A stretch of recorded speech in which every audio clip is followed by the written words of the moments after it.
বাংলাদেশের স্বাধীন জনগণ কি চায়? তারা চায় বেঁচে থাকবার অধিকার। সিপাহী বিপ্লবের মধ্য দিয়ে ১৯৭৫ সালে উত্তপ্ত রাজনৈতিক পরিস্থিতিতে ক্ষমতা গ্রহণ করেন জিয়াউর রহমান। একদলীয় শাসন ব্যবস্থা বিলুপ্ত করে উন্মুক্ত করেন বহুদলীয় গণতন্ত্রের পথ। জাতির অর্থনৈতিক ও সামাজিক মুক্তি নিশ্চিত করার লক্ষ্য সামনে রেখে ১৯৭৮ সালের ১ সেপ্টেম্বর গঠন করেন বাংলাদেশ জাতীয়তাবাদী দল বিএনপি। তবে বিএনপির চলার পথ কখনোই মসৃণ ছিল না। দল গঠনের মাত্র ৩ বছরের মাথায় ১৯৮১ সালের ৩০ মে চট্টগ্রামে নিহত হন জিয়াউর রহমান। এরপর নানা চড়াই উতরাই, ভিন্ন রাজনৈতিক বাস্তবতায় এবার দলের ৪৭তম প্রতিষ্ঠাবার্ষিকী। বিএনপি নেতারা বলছেন, প্রায় অর্ধশতকে কখনোই আদর্শচ্যুত হয়নি তাদের দল। জানান, প্রযুক্তি নির্ভর জ্ঞান ও মেধাভিত্তিক তারুণ্যের ভাবনাকে গুরুত্ব দিয়ে সাজানো হবে আগামীর নেতৃত্ব। নির্বাচনের মধ্য দিয়ে সরকার গঠন করতে পারলে আগামীর সংসদকে তারা বানাতে চান মেধাবীদের পাঠশালা। নতুন রাজনৈতিক চর্চা শুরু করতে যাচ্ছি, যেটা সংস্কারের মধ্য দিয়ে, রাষ্ট্র কাঠামো সংস্কারের মধ্য দিয়ে, শহীদের প্রত্যাশা অনুযায়ী, জনগণের প্রত্যাশা অনুযায়ী একটি নতুন অভিযাত্রা আমাদের শুরু হবে।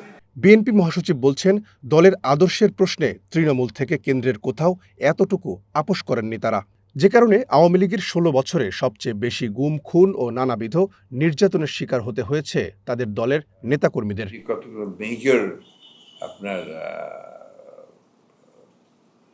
অবস্থার মধ্যে, খারাপ অবস্থার মধ্যে দিক আছে, প্রতিকূল অবস্থার মধ্যে দিক আছে।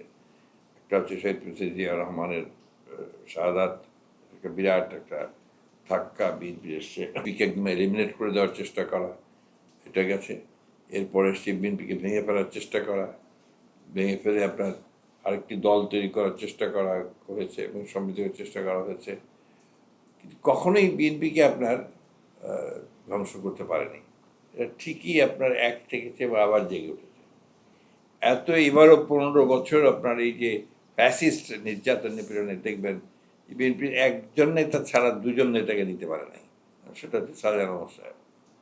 দুজন নেতাকেও নিতে পারে নাই। তো এই ব্যাপারে তো বিএনপি অত্যন্ত আপনার একটা সাকসেসফুল পলিটিক্যাল পার্টি, যে বিএনপি কোন মানে এটাকে ব্রেক করা যায় নাই আপনার শত চেষ্টা করেও।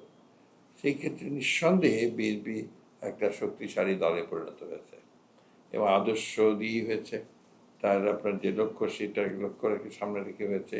বিএনপির নেতাদের আপনার যে অনুসরণ করে এটা হয়েছে।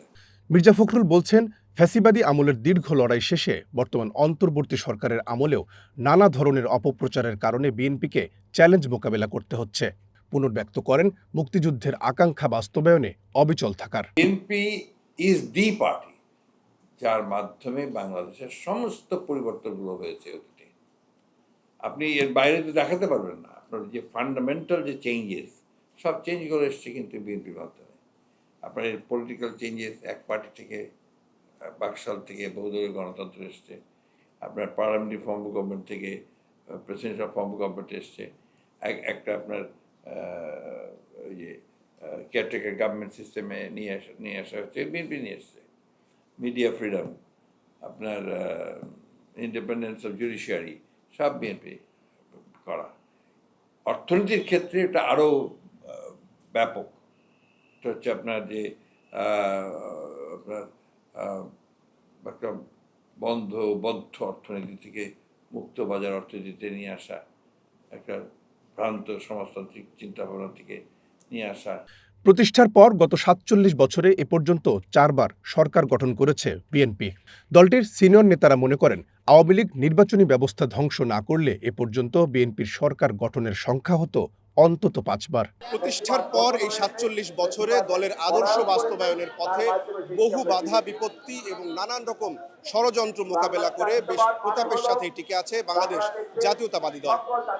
সবশেষ ১৬ বছরের দীর্ঘ আওয়ামী শাসন আমলে দলের শীর্ষ ২ নেতাকে কারাবন্দী এবং নির্বাসিত করে দলটিকে ভাঙারও চেষ্টা হয়েছে।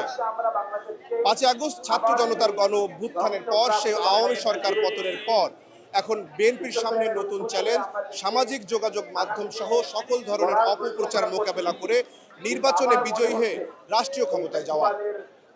47তম প্রতিষ্ঠা বার্ষিকীতে দলটির নেতাকর্মীদের প্রত্যাশা এবারও সকল প্রতিকূলতা কাটিয়ে উঠে সফল হবেন তারা।